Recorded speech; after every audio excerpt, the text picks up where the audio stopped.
क्या आप एक ऐसी लड़ाई के बारे में जानते हैं जो सिर्फ फाट यानी पाद की वजह से लड़ी गई थी और उसमें 10,000 से ज्यादा सैनिक मारे गए थे? क्या आपको पता है कि इंसान के शरीर में एक इतनी लंबी नस होती है जिससे आप चांद पर जाकर वापस लौटकर धरती पर वापस आ सकते हैं? क्या आपने कभी सोचा है कि कंस्ट्रक्शन की साइट पर हरे रंग का कपड़ा क्यों लगाया जाता है? क्या आप जानते हैं कि ब्लेड की शेप इसी तरह की क्यों होती है? क्या आपको पता है कि भारत में एक ऐसा किला भी है जहाँ से जंग के दौरान दुश्मन पर चांदी के गोले दागे गए थे? क्या आप दुनिया के सबसे खतरनाक मेंढक के बारे में जानते हैं जिसके जहर से 10,000 चूहों की मौत हो सकती है? या फिर क्या आपको ये पता है कि अगर भारत का ₹1 अमेरिका के $1 के बराबर हो जाए तो क्या होगा? अगर नहीं तो बने रहिए इस वीडियो के अंत तक। फैक्ट नंबर 1, इंसान के दिमाग में नर्व फाइबर नाम की एक चीज होती है जो सेल्स को आपस में जोड़कर रखने का काम करती है। ये नर्व फाइबर इंसानी शरीर में सबसे लंबी चीज है जिसकी लंबाई 8,50,000 किलोमीटर तक होती है। ऐसे में इस नर्व फाइबर की मदद से इंसान पृथ्वी से चंद्रमा तक जा सकता है, क्योंकि चंद्रमा से पृथ्वी की कुल दूरी 3,84,400 किलोमीटर है। ऐसे में अगर नर्व फाइबर को रस्सी की तरह इस्तेमाल किया जाए तो इंसान 2 बार धरती से चंद्रमा तक जा सकता है।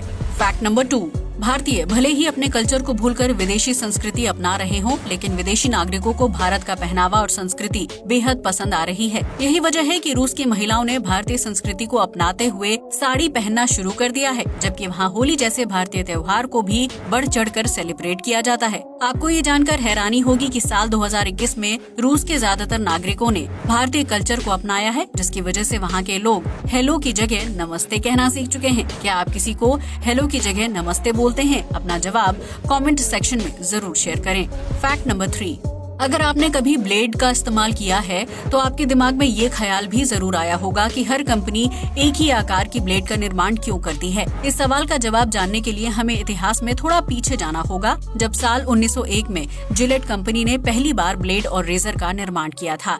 ऐसे में कंपनी ने ब्लेड पर 25 साल के लिए अपना पेटेंट कर लिया ताकि कोई दूसरी कंपनी उनके डिजाइन का ब्लेड तैयार न कर सके। ऐसे में जिलेट द्वारा बनाए गए ब्लेड और रेजर की मांग बाजार में तेजी से बढ़ने लगी, जिसके बाद अन्य कंपनियों ने ब्लेड की बजाय रेजर बनाने का काम शुरू कर दिया। इस तरह 25 सालों तक एक ही टाइप के रेजर और ब्लेड बनते रहे, लेकिन जब कंपनी ने पेटेंट खत्म कर दिया तो किसी दूसरी कंपनी ने अन्य डिजाइन के ब्लेड बनाने में दिलचस्पी नहीं दिखाई, क्योंकि उस समय तक जिलेट कंपनी द्वारा बनाए गए ब्लेड बाजार में अच्छी पकड़ बना चुके थे और उस डिजाइन की ब्लेड बनाने में ज्यादा मेहनत भी नहीं करनी पड़ती थी। इसलिए बाद में बाजार में आने वाली रेजर कंपनियों ने भी जिलेट कंपनी द्वारा डिजाइन किए गए ब्लेड को बनाने का काम शुरू कर दिया था। इस तरह 119 साल बीत जाने के बाद भी जिलेट कंपनी द्वारा बनाए गए ब्लेड के डिजाइन को दुनिया भर में कॉपी करके ब्लेड का निर्माण किया जा रहा है।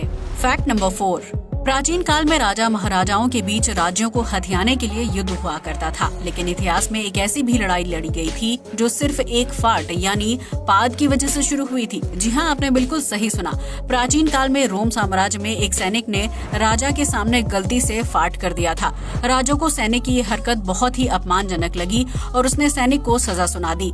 राजा का ये बर्ताव सैनिकों को बिल्कुल भी पसंद नहीं आया और उन्होंने अपने ही राजा के खिलाफ जंग छेड़ दी। इस तरह एक फाट की वजह से जंग शुरू हो गई, जिसमें कुछ सैनिकों ने राजा की तरफ से लड़ाई लड़ी, जबकि बाकी सैनिक राजा के खिलाफ लड़ाई कर रहे थे। इस तरह उस जंग में 10,000 से ज्यादा सैनिकों की जान चली गई थी, लेकिन इससे राजा को ये सबक मिल गया कि प्राकृतिक क्रिया को रोक पाना किसी के हाथ में नहीं और इसके लिए सैनिकों को सजा देना बिल्कुल भी ठीक नहीं था। फैक्ट नंबर 5, जब भी किसी जगह पर कंस्ट्रक्शन का काम शुरू किया जाता है तो उस जगह को हरे रंग के कपड़े से कवर कर दिया जाता है। लेकिन क्या आपने कभी सोचा है कि ऐसा क्यों किया जाता है और कपड़े का रंग हरा ही क्यों होता है? अगर नहीं तो हम आपको बता दें कि कंस्ट्रक्शन साइट पर काम करने के दौरान धूल मिट्टी काफी ज्यादा उड़ती है, जिसकी वजह से आसपास रहने वाले लोगों को सांस संबंधी समस्या होने लगती है, जबकि उनके घरों के अंदर भी धूल घुस जाती है। इसलिए कंस्ट्रक्शन वाली जगह को कपड़े से कवर कर दिया जाता है ताकि धूल मिट्टी को बाहर जाने से रोका जा सके। इस काम के लिए हरे रंग के कपड़े का इस्तेमाल इसलिए किया जाता है क्योंकि ये रंग दूर से ही आसानी से देखा जा सकता है।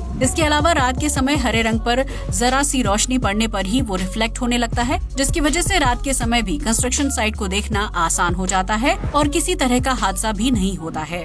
फैक्ट नंबर 6, अगर आप दिन भर बहुत ज्यादा काम करते हैं और रात को भी मोबाइल पर लगे रहने की वजह से पर्याप्त नींद नहीं लेते हैं, तो ये आदत आपके लिए बहुत ही हानिकारक साबित हो सकती है। हर व्यक्ति को पूरे दिन में कम से कम 6 से 8 घंटे की नींद जरूर लेनी चाहिए, ताकि उसकी बॉडी और दिमाग को आराम मिल सके। जो व्यक्ति पर्याप्त नींद लेता है, उसकी मेमोरी अन्य लोगों के मुकाबले ज्यादा तेज होती है। इसके अलावा अच्छी नींद लेने से व्यक्ति क्रिएटिव होता है और उसका तनाव भी काफी हद तक कम हो जाता है। अगर आप 8 घंटे की नींद लेते हैं, तो आपका दिल, दिमाग और पेट हमेशा स्वस्थ रहेगा। इसके अलावा आपको अच्छे विचार आएंगे, त्वचा चमकदार होगी और बॉडी पेन जैसी समस्याएं बिल्कुल भी नहीं होंगी। हालांकि 8 घंटे से ज्यादा की नींद लेना भी सेहत के लिए हानिकारक हो सकता है, इसलिए 24 घंटे में कम से कम 8 घंटे जरूर सोएं। Fact number 7। यूं तो जापान बहुत ही आधुनिक देश है, जहां ऊंची ऊंची इमारतों से लेकर एडवांस टेक्नोलॉजी है, लेकिन इस देश में एक ऐसा रूल फॉलो किया जाता है जो सुनने में बहुत ही अमानवीय लगता है। दरअसल जापान के लोग समय के बहुत पाबंद होते हैं। ऐसे में अगर किसी व्यक्ति की वजह से उन्हें ऑफिस जाने में देर हो जाती है, तो उसके लिए उस आदमी को जुर्माना भरना पड़ता है। यही वजह है कि जापान में एक नियम बनाया गया है, जिसके तहत अगर कोई व्यक्ति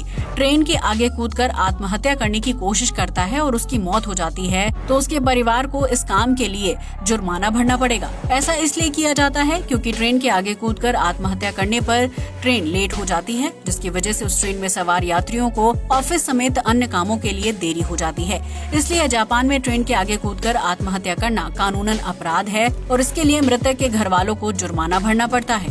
फैक्ट नंबर 8। अगर आपको लगता है कि मेंढक की सभी प्रजातियां बारिश में टर टर की आवाज निकालती हैं, तो आप बिल्कुल गलत हैं, क्योंकि दुनिया भर में कुछ मेंढक बहुत ही खतरनाक और जहरीले होते हैं। उन्हीं में से एक गोल्डन फ्रॉग है। ये मेंढक देखने में जितना खूबसूरत और आकर्षक लगता है, इसके अंदर उससे कई गुना ज्यादा जहर होता है। अगर कोई व्यक्ति गोल्डन फ्रॉग की त्वचा पर मौजूद जहर के संपर्क में आता है, तो उसकी मौत होना तय है। इस मेंढक का जहर एक साथ 10 वयस्क लोगों की जान ले सकता है, जबकि इसके जहर से एक साथ 5000 चूहों की मौत हो सकती है। इस तरह अगर 2 गोल्डन फ्रॉग का जहर इकट्ठा किया जाए, तो उससे 10,000 चूहों की आबादी को पल भर में एक साथ खत्म किया जा सकता है। इस मेंढक की प्रजाति के बारे में जानने के बाद आप समझ सकते हैं कि प्रकृति में जो चीज जितनी ज्यादा चमकदार होती है, वो दूसरे जीवों के लिए उतनी ही ज्यादा जानलेवा साबित हो सकती है। हालांकि ये जानलेवा गोल्डन मेंढक सिर्फ अमेज़न के जंगलों में पाया जाता है, इसलिए आपको घबराने की जरूरत नहीं है।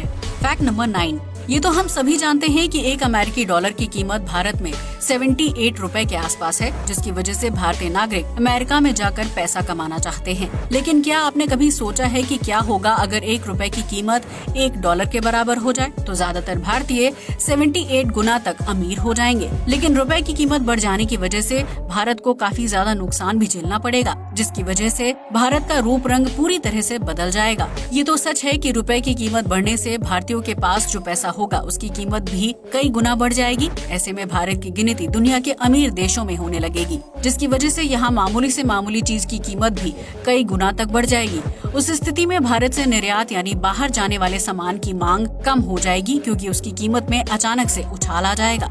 ऐसे में दूसरे देश भारत के बजाय अन्य गरीब देशों से सामान आयात करना शुरू कर देंगे, जिसकी वजह से भारत को काफी नुकसान झेलना पड़ेगा। इसके साथ ही भारत में मौजूद विदेशी कंपनियां भी अपना बोरिया बिस्तर समेटकर किसी दूसरे देश में चली जाएंगी, जिसकी वजह से उन कंपनियों में काम करने वाले कर्मचारी बेरोजगार हो जाएंगे। भारतीयों को अपने ही देश में नौकरी नहीं मिलेगी और वो दूसरे देशों में जाकर भी नौकरी नहीं कर पाएंगे, क्योंकि वहाँ उन्हें भारतीय रुपए के मुकाबले बहुत ही कम सैलरी मिलेगी। दरअसल भारत में पश्चिमी देशों के मुकाबले मजदूरी कम है, जबकि दाल और मसालों की कीमत भी कम है। ऐसे में भारत से सामान निर्यात करने पर पश्चिमी देशों की चीजें सस्ते में मिल जाती हैं, लेकिन जब भारतीय रुपए की कीमत बढ़ जाएगी, तो भारत से सामान खरीदने पर अन्य देशों को मुनाफे की जगह नुकसान होने लगेगा। ठीक इसी तरह विदेशी कंपनियों में काम करने वाले कर्मचारियों को दी जाने वाली सैलरी डॉलर के मुकाबले काफी कम है, लेकिन अगर डॉलर और रुपए की कीमत एक बराबर हो जाएगी, तो विदेशी कंपनियों को नुकसान होने लगेगा। इसके अलावा भारत में आने वाले विदेशी पर्यटकों की संख्या भी कम हो जाएगी, क्योंकि वो सभी भारत को सस्ता देश समझकर घूमने आते हैं। लेकिन अगर भारत की करेंसी बहुत ज्यादा मजबूत हो जाएगी, तो उनके लिए यहाँ घूमना फिरना मुश्किल हो जाएगा। ऐसे में रुपए के मजबूत होने के बाद भी भारत में बेरोजगारी और भुखमरी जैसी समस्या पैदा हो जाएगी। इसलिए रुपए की कीमत कम रहने में ही भारत की भलाई है। Fact number 10। भारत में यूँ तो कई प्राचीन किले हैं जहाँ कभी राजा महाराजा रहा करते थे, लेकिन इस देश में एक ऐसा किला भी है जहाँ से जंग के दौरान दुश्मन पर चांदी के गोले दागे गए थे। जी हाँ, आपने बिल्कुल सही सुना। राजस्थान के चुरू जिले में मौजूद चुरू किले को सन 1694 में ठाकुर कुशल सिंह ने बनवाया था। इस किले को बनाने का अहम मकसद राज्य को सुरक्षा प्रदान करना और दुश्मन पर हमला करना था। सन 1814 में हुए इस युद्ध के दौरान दुश्मन सेना पर तोप के जरिए चांदी के गोले दागे गए थे, क्योंकि किले पर गोला और बारूद खत्म हो गया था। ऐसे में किले में सोने चांदी के जेवरों का इस्तेमाल किया गया, जिसके बल पर सैनिकों ने दुश्मन का जमकर मुकाबला किया और आखिरकार दुश्मन को हार मानकर वहां से भागना पड़ा था। आज के लिए बस इतना ही। वीडियो अच्छा लगा हो तो इसे लाइक और शेयर करें, साथ ही हमारे चैनल को भी सब्सक्राइब करें। जय हिंद दोस्तों।